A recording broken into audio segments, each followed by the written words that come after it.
Welcome to சரவின் சமையல். இப்போ எப்படி நம்ம சிக்கன் சில்லி செய்கிறப்போமோ அது மாதிரி இன்னைக்கு நம்ம சோயா சில்லி செய்கிறது எப்படின்னு பார்க்க போகிறோம். வாங்க சேனலுக்குள்ளே போகலாம்.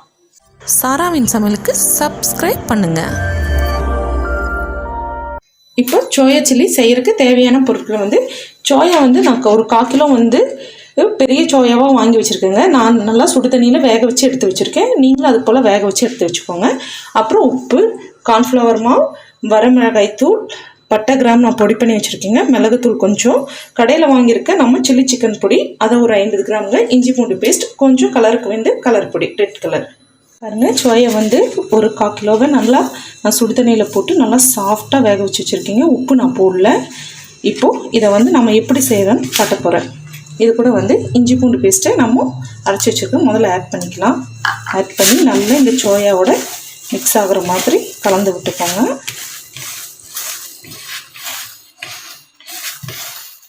இதுக்கு நம்ம தண்ணியெல்லாம் ஊற்ற வேண்டாங்க. ஏற்கனவே சோயாவில் லைட்டாக தண்ணி இருக்குங்க. கலக்கி விட்டுட்டேன். இது கூட நம்ம எடுத்து வச்சுருந்த அந்த சில்லி பொடி அதையும் நல்லா போட்டு கலக்கி விட்டுக்கலாம்.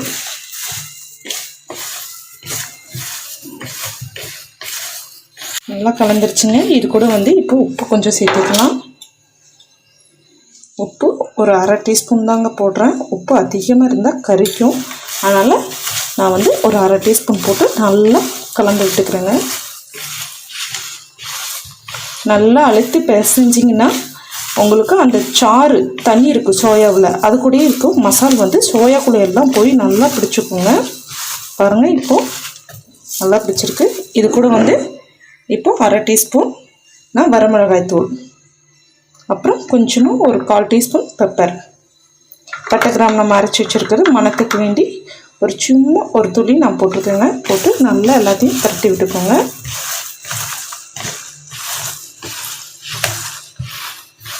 பரட்டிட்டுங்க.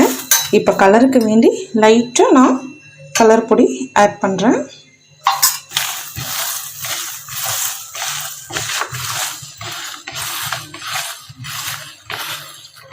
இந்த மாதிரி பண்ணி கொடுத்தீங்கன்னா குழந்தைங்க ரொம்ப விரும்பி சாப்பிடுவாங்க. சிக்கன் சாப்பிடாத குழந்தைங்களுக்கு இந்த மாதிரி நீங்கள் பண்ணி கொடுத்தீங்கன்னா அவங்க ரொம்ப ரொம்ப விரும்பி சாப்பிடுவாங்க. இப்போது இது நல்லா கலக்கிருச்சுங்க. இது கூட நாம் கார்ன்ஃப்ளவர் மாவை ஒரு 2 டீஸ்பூன் நான் போட்டுக்கிறேங்க.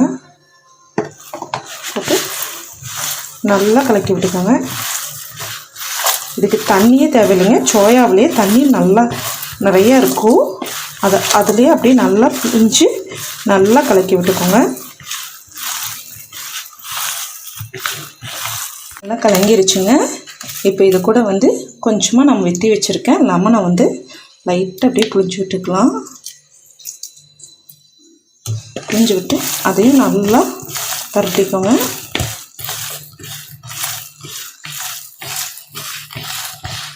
பரட்டி ஒரு 5 நிமிஷம் நம்ம ஊற விட்டுக்கலாம். இப்போ ரெடி ஆயிடுச்சு நம்மளுக்கு சோயா. 5 நிமிஷம் நல்லா சோயா நல்லா ஊறிடுச்சுங்க, ட்ரை ஆயிடுச்சு. ஒரு கடாயை ஒன்று அடுப்பு வச்சு பற்ற வச்சுக்கோங்க. நல்லா ஹீட் ஆகட்டும். ஆயில் விட்டுக்கலாம்.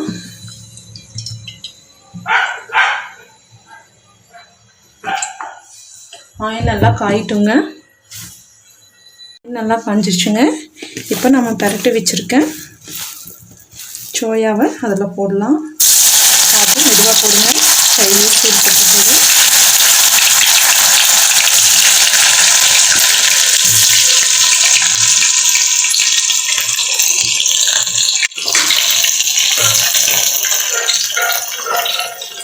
ஒரு பக்கம் நல்லா வந்துடுச்சு. அப்படியே திருப்பி விட்டுக்கோங்க.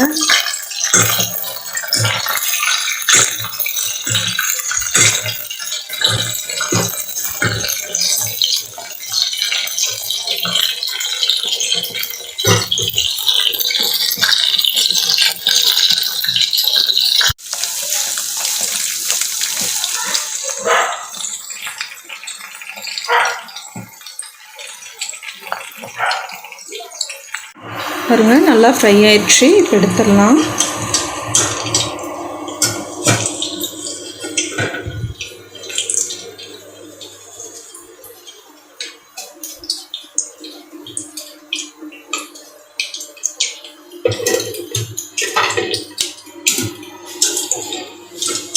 அடுப்பு ஆஃப் பண்ணிடணும்.